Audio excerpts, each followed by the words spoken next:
À la une de l'actualité, le président de la République centrafricaine à Ouagadougou, dans le cadre d'une visite de travail et d'amitié pour le renforcement de l'axe Ouagadougou-Bangui, le président Faustin Archange Touadéra a eu un entretien avec son homologue burkinabé, le capitaine Ibrahim Traoré, président du Faso. Au menu des échanges, les questions sécuritaires et de développement des deux pays.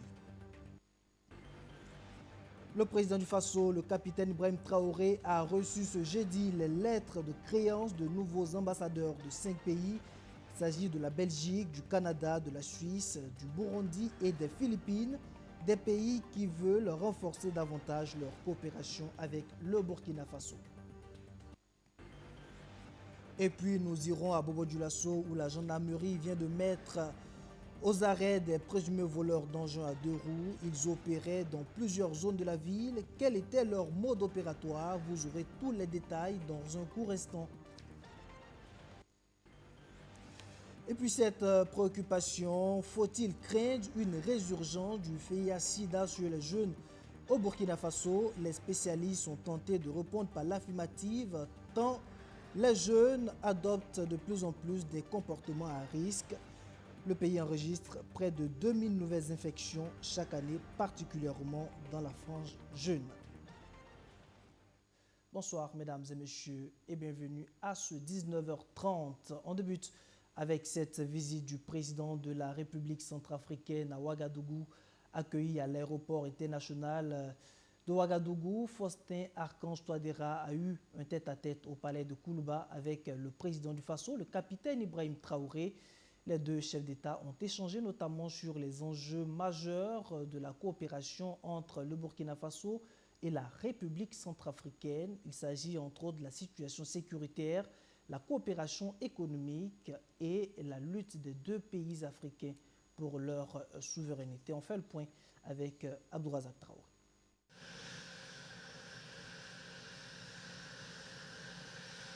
C'est une visite express mais hautement symbolique. Le président centrafricain Faustin Archange Touadéra a été accueilli en grande pompe à l'aéroport international de Ouagadougou. Tapis rouge, exécution des hymnes nationaux des deux pays, un accueil chaleureux du président du Faso, le capitaine Ibrahim Traoré.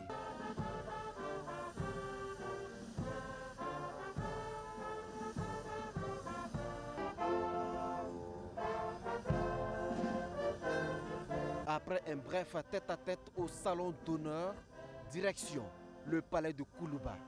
Place à la séance de travail. Le sens de cette visite d'amitié de travail. Les deux chefs d'État ont échangé sur des dossiers stratégiques. La coopération entre les deux pays, la situation sécuritaire et les enjeux liés à la souveraineté africaine. Renforcer l'axe Ouagadougou-Bangui tout en œuvrant pour le développement économique et le bien-être des populations africaines. L'ambition est bien claire. Ce n'est pas la première visite du président Touadéra au Burkina Faso. En 2020, il avait effectué une visite privée sous la présidence de Roch-Marc Christian Kaboré. En août dernier, une délégation burkinabé conduite par le ministre des Affaires étrangères, Karamoko Traoré, s'était rendue à Bangui à l'occasion de l'anniversaire de l'indépendance centrafricaine. Une opportunité pour le Burkina Faso de présenter sa candidature au poste de directeur général de l'ASECNA. Cette nouvelle visite d'amitié et de travail témoigne une fois de plus de la volonté commune des deux pays de resserrer leurs liens.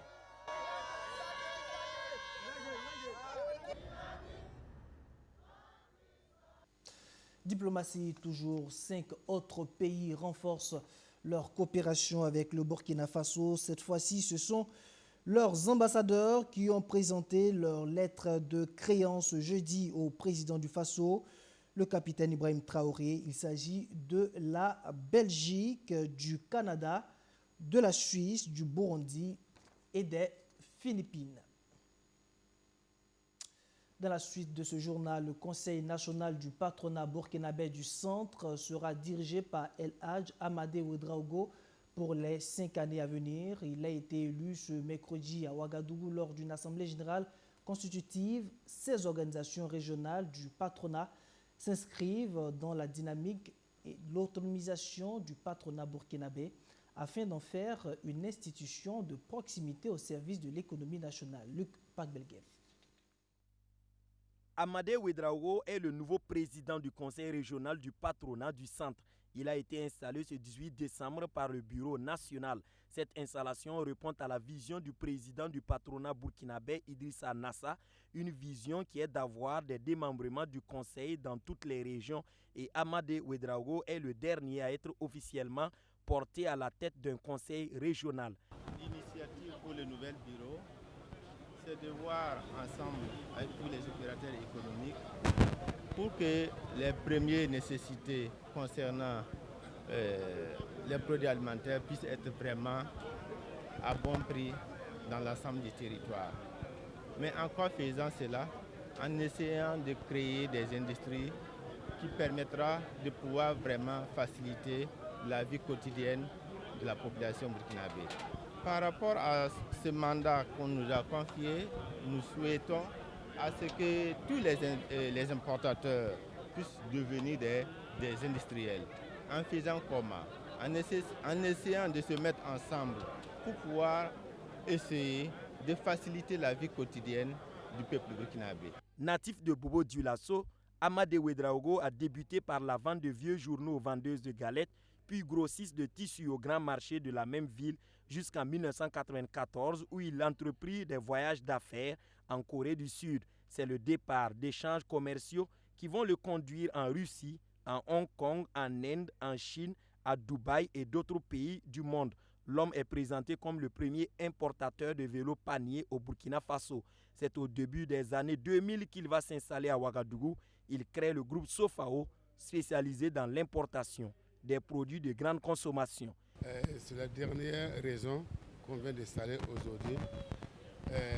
C'est une satisfaction pour moi, c'est un grand honneur pour moi d'avoir bouclé tout le trait réseau de Burkina Faso. Donc notre attente est grande. Nous demandons à nos autorités de les accompagner parce que c'est des hommes de valeur que vous avez constaté aujourd'hui. C'est des femmes de valeur qui sont dans tout le métier. Vous avez vu ici, il y a tout, il y a des industriels, il y a des commerces de grande consommation, il y a des architectes, il y a des promoteurs immobiliers, donc il y a tout. Le bureau de Amadé Ouédraogo est élu pour un mandat de 5 ans, un quinquennat durant lequel les membres promettent booster l'économie de la région du centre à travers des créations d'unités industrielles et une disponibilité des produits de grande consommation pour des prix accessibles des dits produits aux populations. Je vous le disais en titre, à Bobo Dioulasso, la brigade territoriale de gendarmerie ne laisse aucun répit aux délinquants de la ville de Sia. Le dernier coup de filet a été jeté sur un groupe de présumés bandits spécialisés dans le vol d'engins à 2 roues, les motos notamment, et figurez-vous bien, même les blocs moteurs n'étaient pas épargnés. Ils commettaient leur forfait dans plusieurs quartiers de la ville. 4 individus de la bande et leurs butins ont été présentés à la presse. Kouka Tomayao, Soto Justin Dabiri. 20 motocyclettes, 12 blocs moteurs, 12 tuyaux d'échappement pour motocyclettes, des pièces contenues dans des bidons et des cartes grises. C'est le butin récupéré par la brigade territoriale de gendarmerie de Bobo Dioulasso. L'enquête serait partie d'une information donnée à la gendarmerie par un citoyen qui a remarqué les activités douteuses de ce groupe de présumés délinquants. Ouvrant immédiatement une enquête, les gendarmes appréhendent le même jour le nommé GI, un membre du groupe en possession d'un engin. Les éléments de preuve conduiront les enquêteurs à un complice mécanicien nommé BI. Une visite domiciliaire a permis de découvrir d'emblée dans son garage ainsi que dans son magasin des motos et des blocs moteurs d'engins. Suite au démantèlement d'un redoutable gang spécialisé dans les vols d'engins à 2 roues et à l'orée des fêtes de fin d'année, nous avons jugé nécessaire de mettre la lumière sur les actions menées et de sorte que dans vos missions de sensibilisation, d'éducation de la population puisse nous aider. Selon la brigade territoriale de gendarmerie, la majorité des motocyclettes saisies avaient toutes leurs cartes grises sous la selle. Une chose qui facilite le déplacement et les manœuvres des présumés délinquants, selon l'adjudant-chef-major Djibril Zina. C'est le lieu d'interpeller les populations à éviter de mettre les documents afférents à la circulation de leurs engins sous les selles des motos. Le mécanicien spécialisé dans le bricolage et la réadaptation de ces engins est mis en contribution pour changer et reprendre différemment, changer parfois les blocs moteurs et les différentes pièces qui permettent de les identifier. Heureux de retrouver leur engin volé, ces propriétaires ne manquent pas de mots pour exprimer leur joie à l'égard de la gendarmerie nationale pour ses actions au profit de la population. Le 13 novembre, j'ai quitté le service, venu déposer la moto sur la terrasse et rentrer dans la chambre. Moi, j'ai fait 10 à 15 minutes et quand je suis ressorti, la moto n'y était plus. Alors, le lendemain, 14, je suis allé à la police centrale faire une déclaration et à la gendarmerie du Trésor. Et le 13 décembre, la gendarmerie m'a appelé, me dit de venir faire le constat d'une moto. Selon l'adjudant-chef-major Djibril Zina, les mises en cause au nombre de 6, dont 3 ont été arrêtés, seront présentées au procureur du Faso près le tribunal de grande instance de Bobo-Dioulasso pour la suite de la procédure. À l'orée des fêtes de fin d'année, la gendarmerie nationale invite la population à plus de vigilance et à appeler en cas de tout suspect les numéros verts que sont le 16, le 17, le 1010 et le 199. À présent, cette question, faut-il craindre une résurgence du VIH-Sida chez les jeunes au Burkina Faso? Les spécialistes sont tentés de répondre par l'affirmatif, tant les jeunes adoptent de plus en plus des comportements à risque. Malgré les progrès réalisés par le gouvernement et ses partenaires dans la lutte contre cette maladie, en maintenant le taux de prévalence à moins d'1% depuis plusieurs années, il ressort que le pays enregistre près de 2000 nouvelles infections chaque année, particulièrement dans la frange jeune. La 21e session du Conseil national de lutte contre le sida, tenue ce jeudi, s'est penchée sur le sujet. Les précisions avec Abdourazak Traoré. Le Burkina Faso, face à un risque de résurgence du sida, les acteurs de la lutte contre le VIH-Sida tirent la sonnette d'alarme. Depuis quelque temps, des comportements inquiétants émergent au sein de la jeunesse. Des pratiques jugées irresponsables gagnent du terrain, augmentant le risque de propagation des maladies sexuellement transmissibles. Il faut se protéger. Certes, il est bien d'avoir des rapports sexuels, mais il faut se protéger. Malheureusement, nous avons constaté sur le terrain que les week-ends, pendant les jeunes utilisent et font des rapports sexuels sans se protéger. Et les lundis, quand vous allez dans les pharmacies, il n'y a plus de pilule du lendemain. C'est pour dire qu'ils ont eu des rapports sexuels non protégés. Donc c'est une invite pour nous, envers eux, de prendre des dispositions pour se protéger lors de leurs rapports sexuels. Préoccupation majeure portée ici à la présidence du Faso lors de la 21e session du Conseil national de lutte contre le sida et les IST.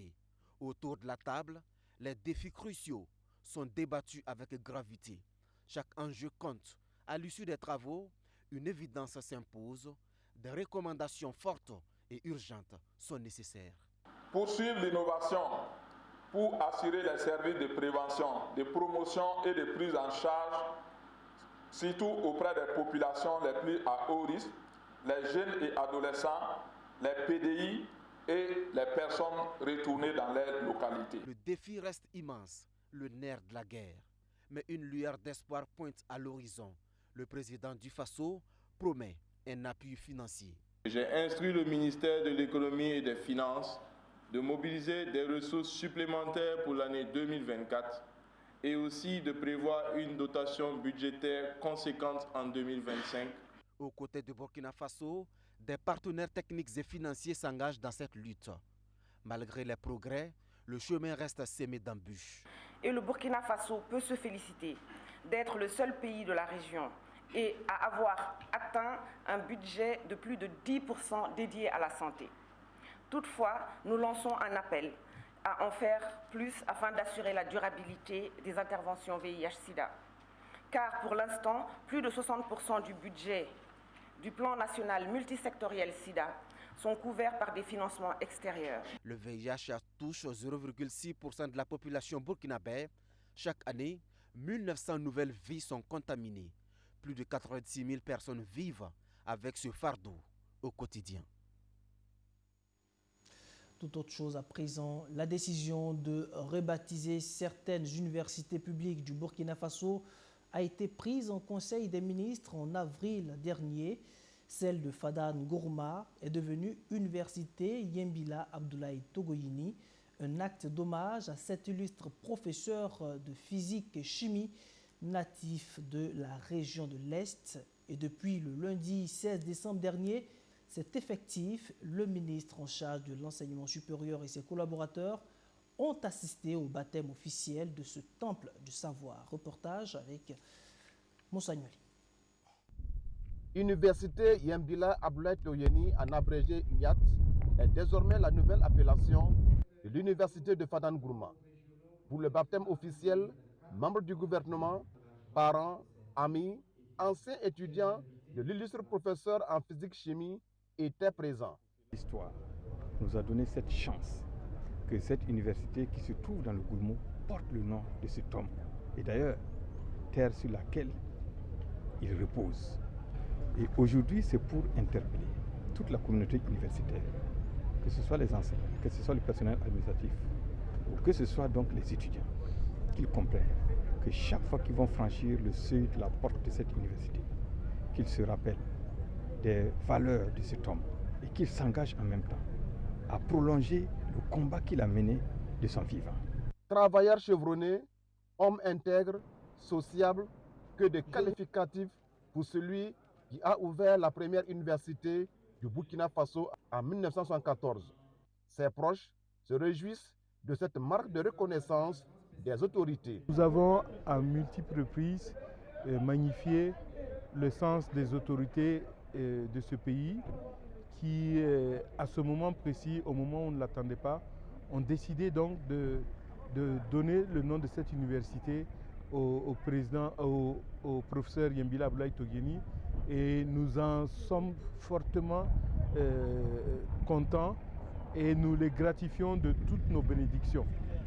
C'est un sentiment de joie, de grande joie, parce que celui qui a donné son nom à l'université se trouve être aussi un parent très proche. Et nous avons essayé de suivre ses traces. Donc c'est beaucoup de joie. Nous sommes fiers d'avoir été ses premiers élèves en 1974, parce que c'est là qu'il a abandonné tous les avantages qu'il avait à l'université de Dakar pour venir répondre à l'appel de la patrie. Le centre universitaire polytechnique de Fada Ngourma a été créé en 2010 avant d'être érigé en université pleine sous l'appellation Université de Fada Ngourma le 30 décembre 2017. Elle sera baptisée Université Yembila Abdoulaye Togoyini par un décret adopté en Conseil des ministres le 4 avril 2024. Restons dans le cercle de l'enseignement supérieur avec cette soutenance de thèse unique de doctorat en sciences de l'environnement et santé à l'université Naziboni.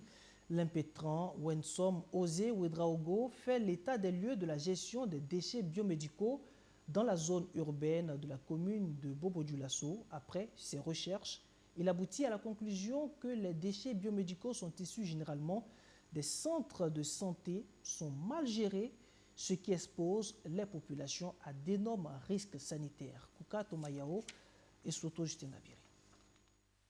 L'état des lieux de la gestion des déchets biomédicaux dans la zone urbaine de la commune de Bobo-Dioulasso au Burkina Faso, caractérisation, pratique, risques sanitaires et environnementaux et système normatif, c'est le thème de la soutenance de thèse unique de doctorat de Wensom Osé Ouedraogo.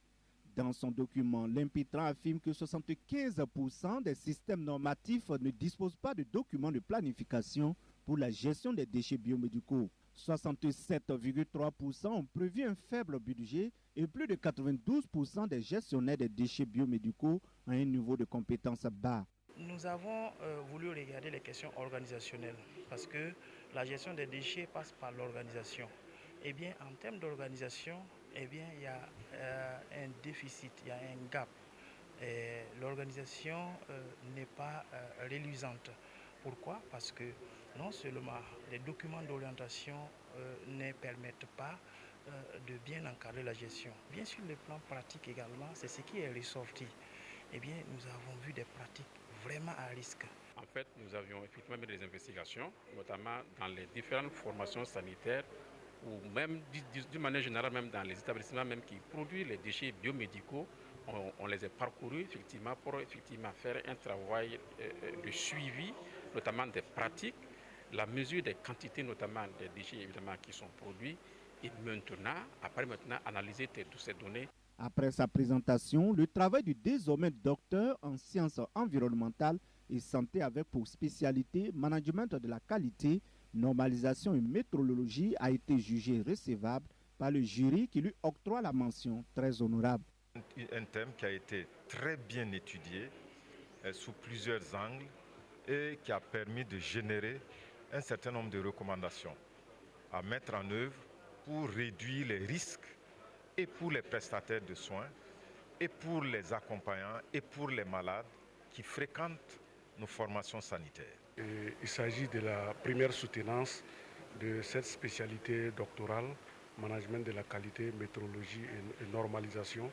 Nous sommes vraiment très satisfaits de tous les efforts qui ont été entrepris par tous les acteurs, depuis les autorités du ministère de la Santé et du ministère de l'Enseignement supérieur également.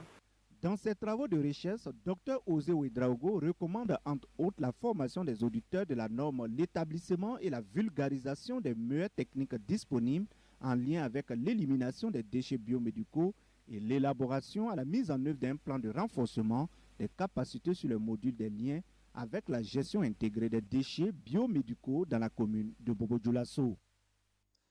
Du supérieur poursuit le curseur un peu plus bas au secondaire et au poste primaire, secteur de prédilection des organisations intervenant dans l'éducation telles que Educo et Aflatoon International. En 4 années de mise en œuvre de leur projet dénommé Promesse, elles se félicitent d'avoir pu introduire l'enseignement de l'éducation sociale et financière dans les curricula des élèves du poste primaire et du secondaire. L'atelier bilan du dit projet s'est déroulé mardi dernier à Ouagadougou. Leila Yampa. 4 modules et 3 guides en éducation sociale et financière dans les curricula de l'enseignement du post-primaire et secondaire au Burkina Faso.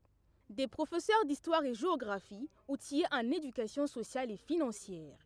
Ce sont entre autres les acquis du projet Promesse FP, projet de formation de l'accès des filles à un système éducatif et de formation professionnelle de qualité.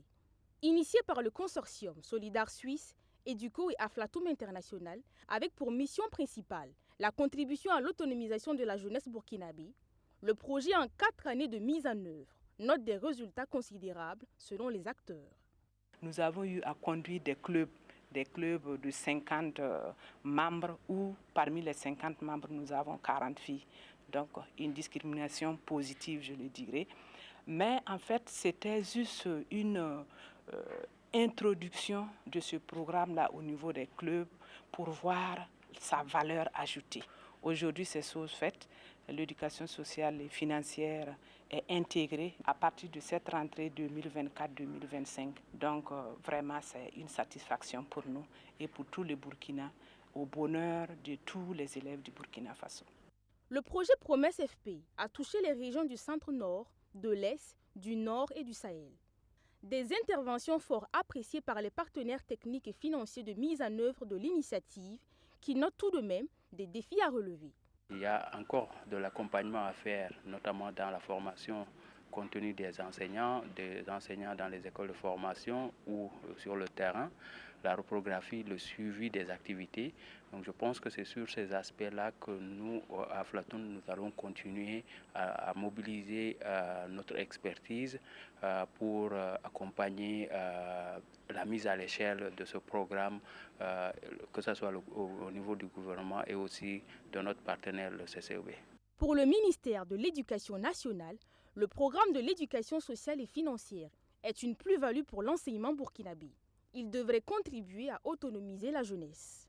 L'intégration de l'éducation financière dans notre pays, système éducatif est une initiative majeure pour le Burkina Faso. En dotant nos jeunes des compétences financières, nous les préparons à devenir des citoyens responsables et autonomes, capables de contribuer activement au développement de notre pays. Lancé en 2021, le projet Promesse FP est financé par l'ambassade du Royaume des Pays-Bas au Burkina Faso. L'ambition des acteurs, c'est d'étendre le programme dans l'enseignement préscolaire, primaire, non formel et supérieur. 6 mois après son lancement, la communauté des pratiques de l'approche de graduation au Burkina Faso a tenu sa toute première session ordinaire de l'année. Cette organisation, qui s'est donnée pour mission d'aider les couches défavorisées au Burkina Faso, se dit désormais prête à déployer ses actions auprès des populations démunies après avoir pris le temps nécessaire de mieux se structurer. Amadou Diko.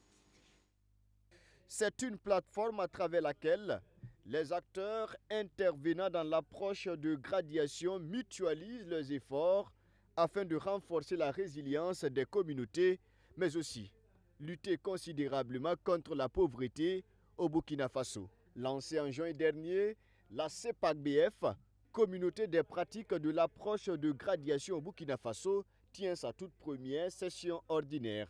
Une rencontre pour faire son bilan à mi-parcours, mais aussi parler perspectives pour 2025. En 6 mois d'existence, les actions de la CEPAC-BF ont plus concerné sa structuration.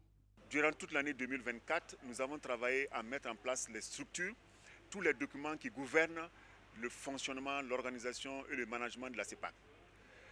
Le deuxième grand résultat que nous avons obtenu, c'est d'avoir tenu à permettre à des structures d'adhérer à la CEPAC. Nous avons lancé à cet effet des formulaires d'adhésion et les demandes d'adhésion ont été examinées, analysées et aujourd'hui nous avons pu identifier 20 structures qui sont membres officiels de plein droit au niveau de la CEPAC. Et un autre résultat, notre actif, c'est d'avoir suscité l'intérêt sur l'approche de graduation, d'avoir mis en évidence les résultats probants que l'approche de graduation a pu générer dans le cadre de la lutte contre la pauvreté et de créer un enthousiasme autour même de la dynamique de mise en place de la CEPAC. Pour ces acteurs, 2025 consistera à viabiliser la CEPAC-BF et à mettre en pratique les expériences issues de l'approche de graduation qui est une stratégie innovante et systématique de lutte contre l'extrême pauvreté et les différentes formes de vulnérabilité. L'autre défi pour nous, c'est de pouvoir travailler à promouvoir davantage l'approche de graduation. Ça veut dire amener les intervenants, que ce soit les acteurs étatiques, les acteurs des structures des ONG nationales, ONG internationales, à pouvoir s'approprier véritablement l'approche de graduation, de sorte à pouvoir l'implémenter dans le cadre de leurs projets respectifs de développement. Et enfin, c'est de pouvoir contribuer à faire un plaidoyer pour que l'approche de graduation puisse avoir les ressources nécessaires pour sa pleine mise en application sur le terrain. Pour relever ces défis, un plan de travail et de budget annuel 2025 est soumis à validation de l'ensemble des membres de la CEPAC-BF. Ils viennent d'une 50aine de structures étatiques et organisations non gouvernementales.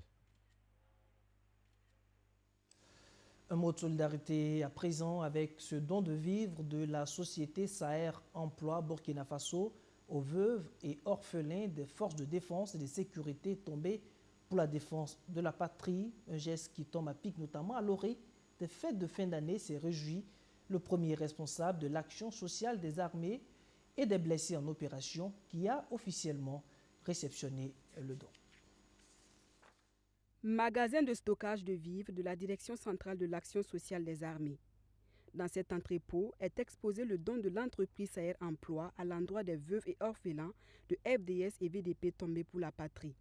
Composé de sacs de riz, d'huile et de pâtes alimentaires, ce geste est la contribution de la société à l'effort de paix. Et suite à l'appel du président Ibrahim Traoré, nous avons contribué à l'effort de paix. Et on s'est dit que pourquoi ne pas aller aussi au-delà en venant à la source. Parce que certainement ces combattants qui sont sur le théâtre des opérations ont laissé des familles derrière elles. Malheureusement, certains tombent aussi et ces familles n'ont plus de soutien. on s'est dit que c'est une goutte d'eau quand même qui vient dans tout un océan de besoins. Et je pense que comme le premier responsable de la direction sociale ici l'a dit, d'autres pourront quand même emboîter ce pas pour venir en aide à ces veuves et orphelins là. Donc je pense que l'initiative de Sahel Emploi s'inscrit en ce sens-là. Un don de vivres qui vaut son pesant d'or, surtout dans ce contexte de crise sécuritaire. Les autorités militaires souhaitent que cette action citoyenne de Sahel Emploi soit imitée par les autres entreprises du pays. L'autre bout de la guerre, parce qu'il y a l'avant et l'arrière. L'avant, on se bat, mais à l'arrière, on a des veuves et des orphelins qui apparaissent.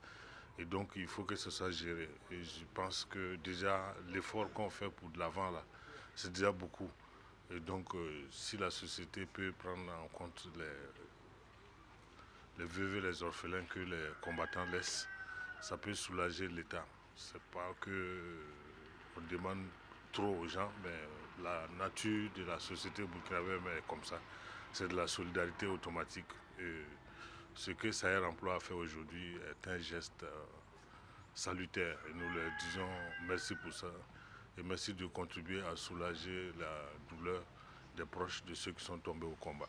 Pour exprimer sa reconnaissance à la Société africaine d'études et de réalisation, la Direction centrale de l'action sociale des armées remet ici la médaille de solidarité de l'armée à cette société.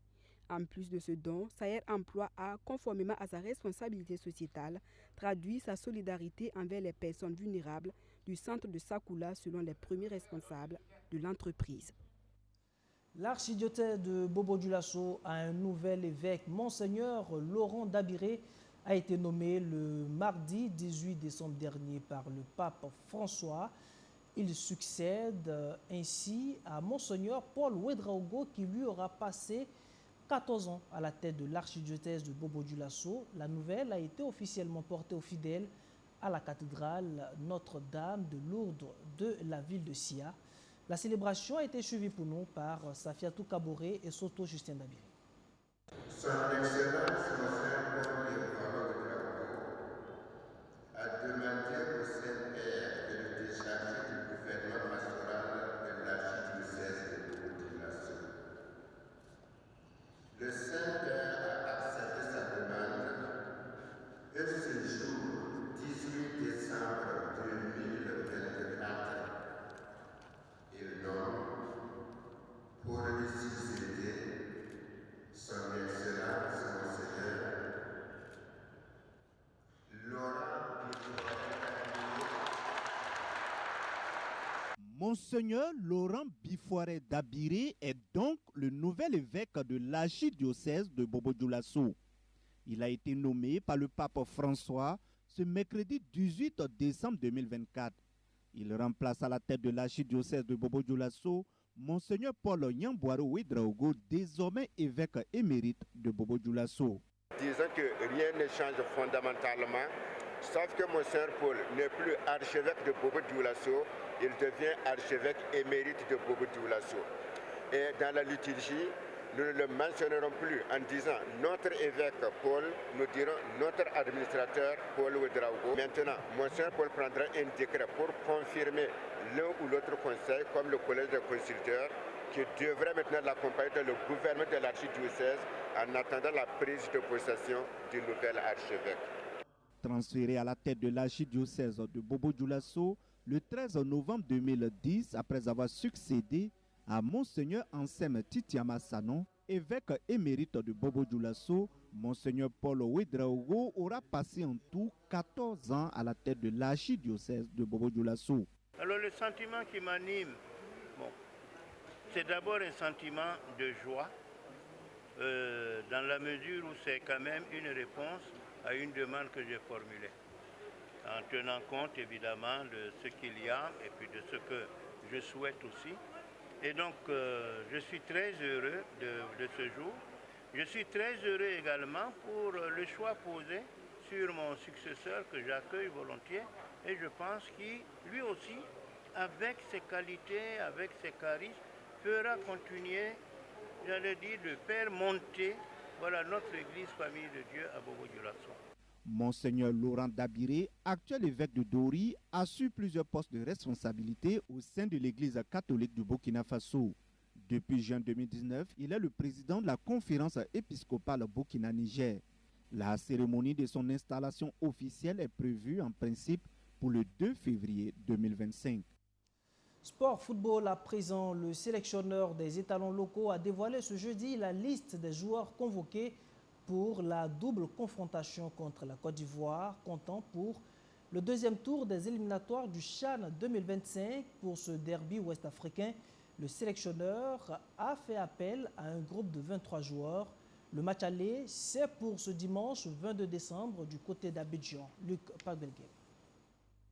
C'est avec 3 gardiens de but, 7 défenseurs, 7 milieux et 6 attaquants que Issa Balboné, le sélectionneur de l'équipe des étalons A', compte écarter l'équipe A' de la Côte d'Ivoire pour s'assurer une qualification au CHAN, le championnat d'Afrique des Nations, Kenya, Ouganda, Tanzanie 2025.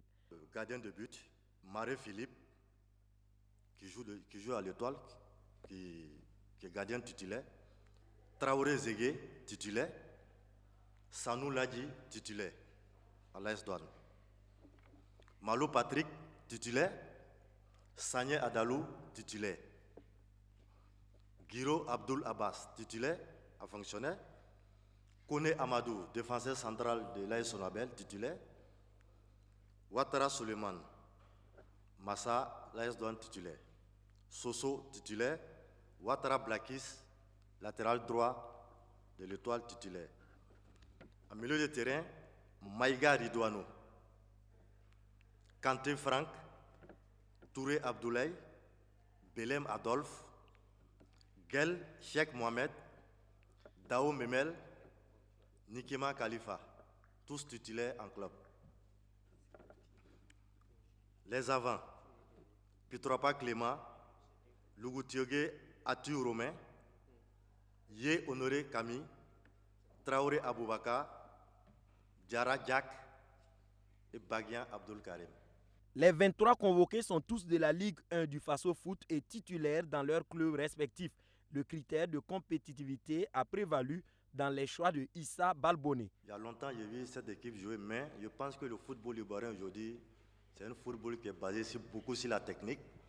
Et nous allons emmerder cette équipe-là sur le plan physique et sur le plan tactique pour pouvoir arriver à se qualifier. Nous sommes des compétiteurs, nous partons pour chercher la qualification à Abidjan. Rien que la qualification avant de revenir à Bamako pour parfaire cette qualification-là. Objectif, c'est qualification à Abidjan. La double confrontation Burkina Faso-Côte d'Ivoire s'annonce comme une revanche côté burkinabé. Les étalons ont été absents du dernier CHAN Algérie 2022 à cause des éléphants qui les avaient éliminés. Le Burkina Faso tentera une 4e qualification à une phase finale de CHAN après Afrique du Sud 2014, Maroc 2018 et Cameroun 2020. Les étalons A' quittent Ouagadougou ce 19 décembre pour Abidjan où les attend un premier match le 22 décembre avant le retour prévu le 28 décembre à Bamako. Avant leur envol, nos nationaux, terme préféré par Oumarou Sawargo, président de la Fédération burkinabé de football au lieu de locaux, ont reçu des encouragements d'une délégation de la FBF et de l'UNSE. Vous êtes comme le soldat qui va au front, il est prêt à se sacrifier pour la défense de la patrie. C'est la même chose. Donc si vous partez, il ne faut pas essayer de jouer pour les recruteurs. Si vous avez des résultats, si votre équipe est bien classée, si par la grâce de Dieu on élimine la Côte d'Ivoire, vous allez voir que les gens vont avoir un regard sur vous. À Patrick Malo et ses coéquipiers maintenant de prouver que le sélectionneur A' a fait le bon choix. Débuté en 2009, la 8e édition du CHAN est prévue du 1er au 25 février 2025 au Kenya, en Ouganda et en Tanzanie, 3 pays de l'Afrique de l'Est. Allez, un peu de gastronomie pour terminer ce journal et je vous emmène à l'espace Convivium de Ouagadougou pour vous faire découvrir quelques mets africains, du gonré, du foutou, du plakali.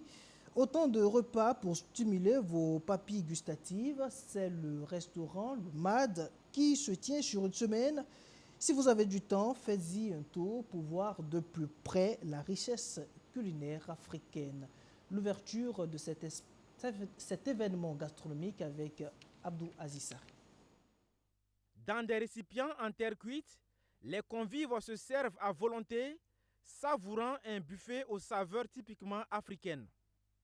Au menu, du foutou, du gonré, du donkounou, ainsi que d'autres spécialités qui mettent en lumière la diversité et la richesse de la cuisine du continent. C'est le resto de Mad qui se poursuit à l'espace Convivium de Ouagadougou. Programmé sur une semaine, cette seconde édition de l'événement culinaire vise à promouvoir les spécialités gastronomiques burkinabè et internationales. Depuis son ouverture, l'espace est devenu une adresse incontournable pour les amateurs de saveurs authentiques et raffinées. Voilà, parce qu'on ne mange pas souvent des plats traditionnels et ça fait du bien de manger des plats traditionnels et c'est très bien fait.